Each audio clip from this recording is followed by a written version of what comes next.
Hi everyone, this is Gary DeLeon, and I am the author of Hexes, Healing, and Traveling by Magic, the story of my three ancestors who were tried for witchcraft in New Mexico.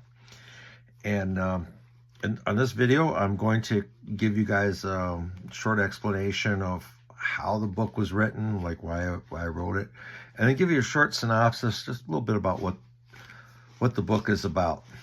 Okay, so hopefully you enjoy it. I really enjoyed making this book. I think it's really interesting. This is my third book, by the way.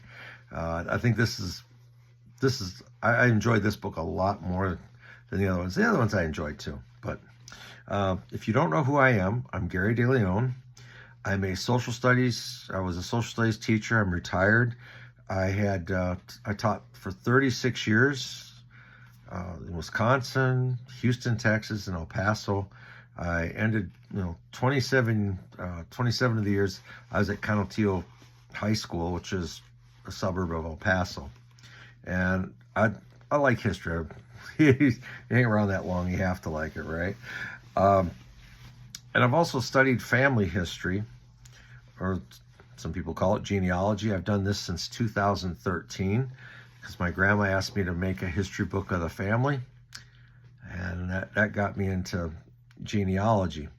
Well, I found out that several of my ancestors had gone on the Don Juan Oñate expedition in 1598. In this expedition, Don Juan Oñate brought 500 expedition members with him, and they started in Santa Barbara, Mexico. It's a little town, and they went through the Chihuahuan Desert. They got to the Rio Grande in San Elizario, New Mexico. That took about 86 days. And then they decided to go on to New Mexico, a little town called San Gabriel, Okeawinge today. That's another name for it. It's north of Santa Fe. So it's that's probably another 350 miles or so that they traveled. So they traveled through the desert, very, very hard trip, but they made it. And 12 of my ancestors went on this expedition. And there may be more. I'm still searching all the time. I'm finding something new. But after I found this out, that 12 of my ancestors had gone on this expedition, I said, something has to be done about this information. What can I do? And I know, like, they have the Sons of the American Revolution for people who've had their ancestors who fought in the American Revolution. They've had groups for the Mayflower, ancestors of their ancestors were on the Mayflower or Civil War. So I thought, there has to be something for the Oñate expedition. That's pretty big. Well, I looked around, and there's nothing right now. There used to be in the old days. There was a group in New Mexico that did something, but they stopped probably about like a year before I found this information out. Well, I decided if anybody's going to do something, I guess it might as well be me. So I decided to start at least a Facebook page on members of the Oñate expedition. And I thought, it's kind of might be interesting, I live in the El Paso area, and we have a few things that say the Oñate expedition, because he did travel with this group through El Paso. You have signs that say Don Juan Oñate Trail. They have a 36-foot statue near the airport, and it was originally called Don Juan Oñate statue, but now because of political arguments, now they call it the equestrian statue. But there's information about this expedition around town, and most people probably don't pay much attention to it. Okay, and I didn't until I found out my expedition. My ancestors went on this trip. Then it became interesting. I said, this is something I got to look into. So I made a Facebook page, and I thought maybe we might get 100, maybe 200 people in the group. That was my expectation. Well, 7 years later, I started this in 2017. No, 2018, I'm sorry. 2018. Today we have over 3,200 members. And, we've got some people of just They're awesome members. Many of them have been studying genealogy for a long time. We have the New Mexico state historian on there. We've got professors. We've got experts that are just and they've contributed so much to this group, and I've learned so much from everybody. That I wish I could name everybody and thank them, but it's made things very interesting. I've learned a lot in these past 7 years. Well, not only do I have the Facebook page going, but then I started doing presentations, and I started in Isleta, Texas. Then I went to San Elizario. El Borrego had invited me. I've done several presentations there. And then I went to Espanola, New Mexico, did a presentation there. I hope to get out there again sometime, because that's near where San Gabriel was. It's very close. And they have these cool festivals every year in honor of the Oñate expedition. And I also did several online presentations, like one for the Genealogical Society of Hispanic America, and also I did one for Moises Garces group in South Texas. And I appreciate those groups letting me present my information to them about my ancestors who went on the Oñate expedition. Well, as I did these presentations, one question I kept getting over and over again was, how can we make genealogy more interesting to the young people? Because most people go to this genealogical stuff, they're usually older people like me. They got a little bit of gray hair on, and you don't see it. You see a few young people, but you don't see a whole lot of them. Okay. So I thought about it. I said, what got me interested in this? And, besides, I told my grandma I'd make a family history book. I thought about my Aunt Pat. This is on my mom's side. And she was a genealogist. She bought a genealogy book from somebody else about the Meckling family. It's a big, thick book, about 400 pages. And every time Aunt Pat visited us, she always had interesting stories about our ancestors. It wasn't just about dates and just say, okay, you're our ancestor. He's a coal miner, or he was a railroad worker, or he did this. She really made it come to life. She would tell us about, I'll give you two examples. Jacob Meckling was a preacher, the preacher man. And if he didn't like things that the church said that he was with, he'd start his own church. So she said that's where we get our hard-headedness from, is from old Jacob Meckling, or Meckling. And the other thing he did was he gave away his wealth. He gave away money like crazy. Matter of fact, the church, and this is actually in church documents, I've seen them, but they said that they would not allow him to come near the money anymore because he just gave it away all the time. It's poor people. I thought that was what churches were supposed to do, or were supposed to help the poor. But anyways, he even gave away his only jacket to a person who was passing by in a cold winter in Ohio. That's something else, I'll tell you. I mean, it just opened your eyes. It's a really interesting story. The other story I'll tell you that's kind of interesting is the name Meckling. You have these two brothers, and they were the Meckling brothers. And during the Civil War, one of them decided to join the Confederacy. Well, my ancestor got so mad about this that he decided, I don't want to be associated with this kind of guy. He changed his last name from Meckling, which was Mechlin, to Macklin, Macklin. So that's it's interesting how history changes things for our family. So I said, you got to come up with a story. And I'm always looking for this. Well, one day, and I think my kids, they're 36 and 37 years old now. Kids, right? They're probably not as, they go, oh, Dad, that's kind of interesting. But you can see, are they really interested in it?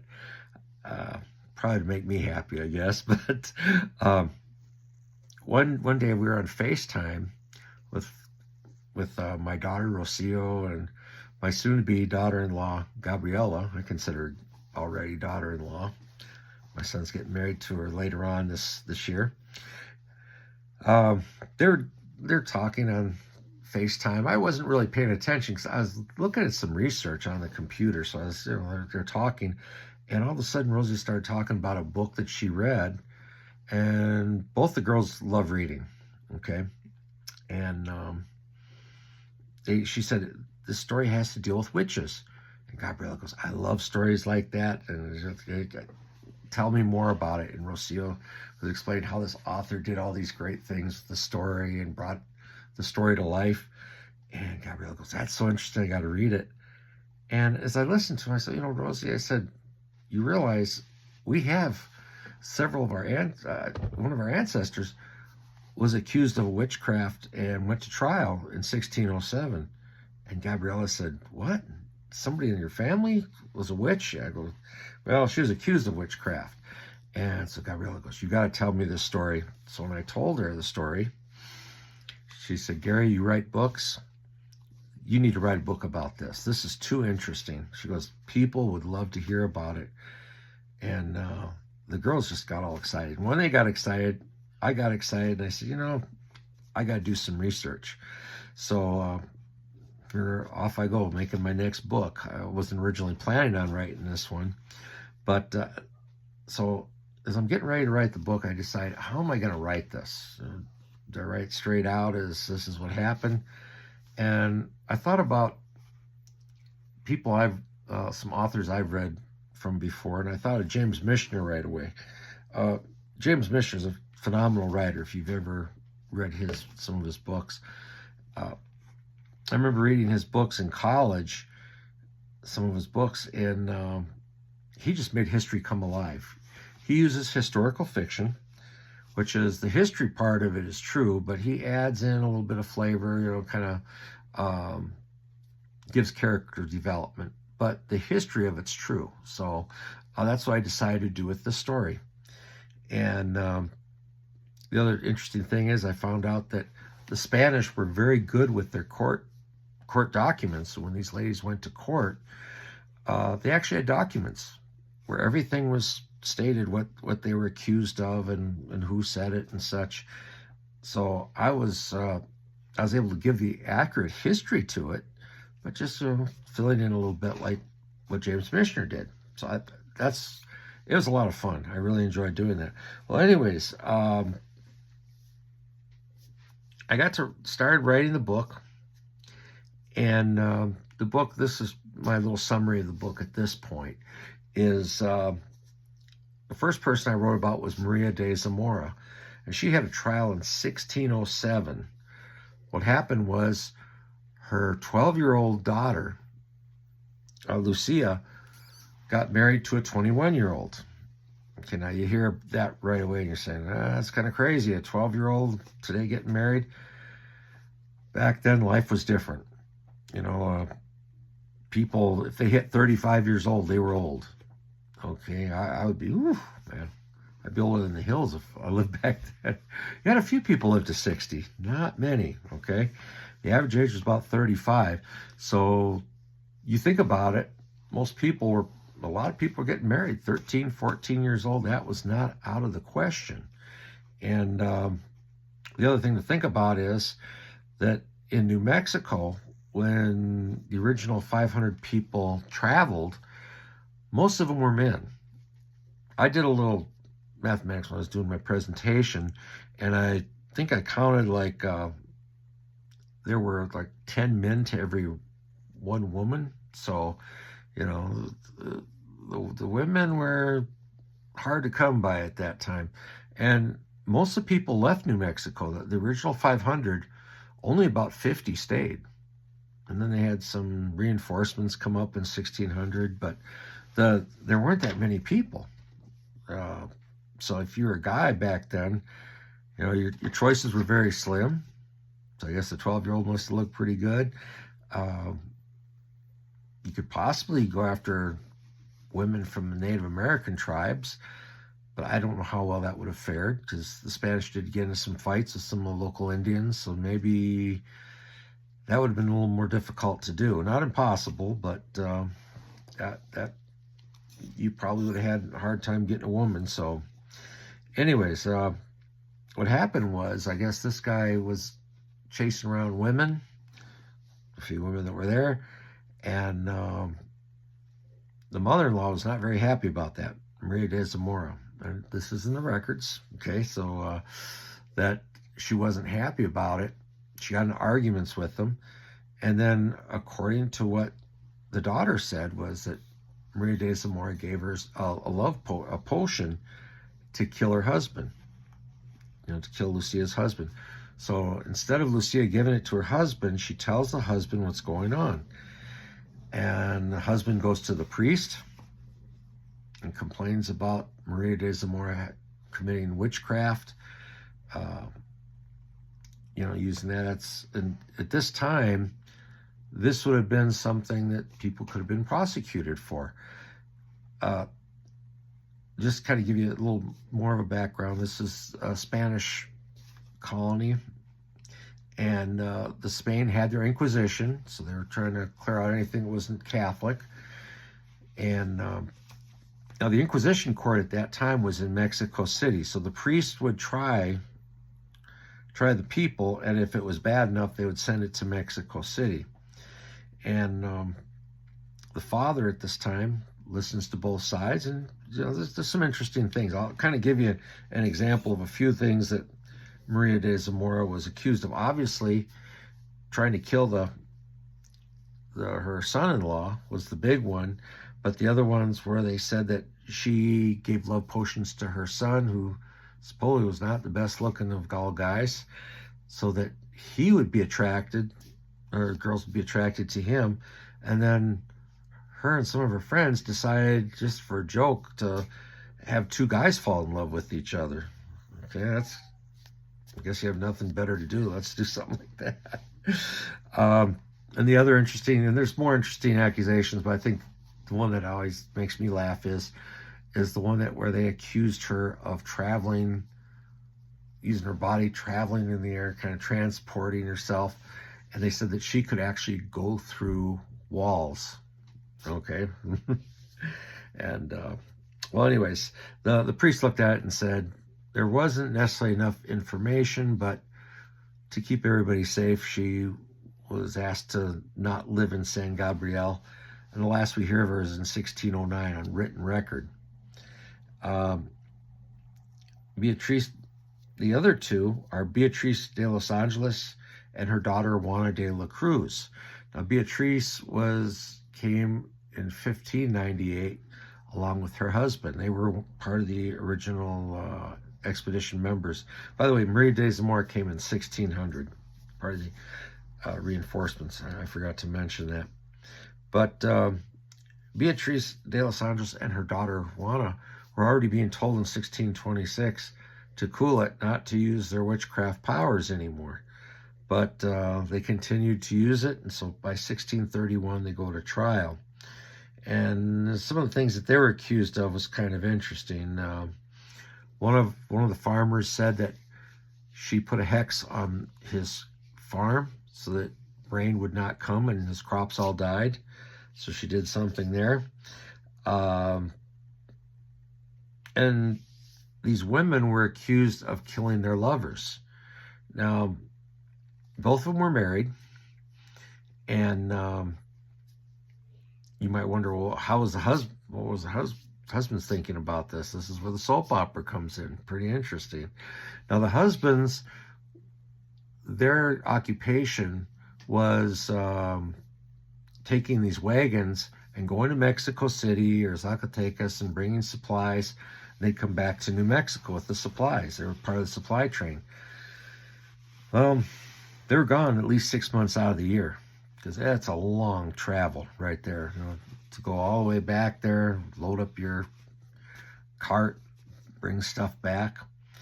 So these women were alone. So I guess what they did was they decided they're going to go after guys.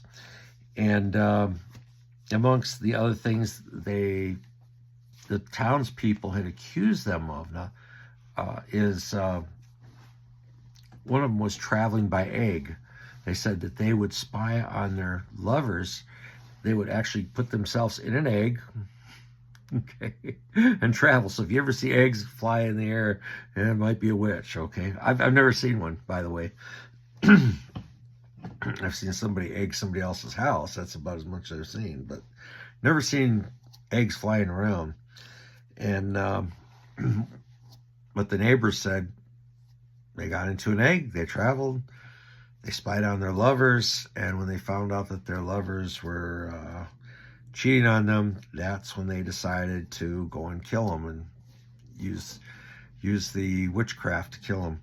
So these are the stories, and I think they're really interesting. I hope you enjoy them. My books are on Amazon. I've got the softcover book for $6, ebook $5, and the hardcover book will be coming out hopefully the next 2 or 3 days. That's going to sell for $15. I had to charge a little more because the hardcover, they charge more for it. But I will be doing book signings. We're trying to work on book signings for Albuquerque, Santa Fe, and El Paso. Maybe Las Cruces. If somebody in Las Cruces says, hey, we want a book signing, I'll be more than happy to do that. We're probably looking, it's going to take me at least a month to get that going, but I look forward to it, and I hope you enjoy my book. If you have any questions or comments, things you like about it, I certainly would appreciate you put something on Amazon and tell people it's hopefully a good book. Okay? Thank you.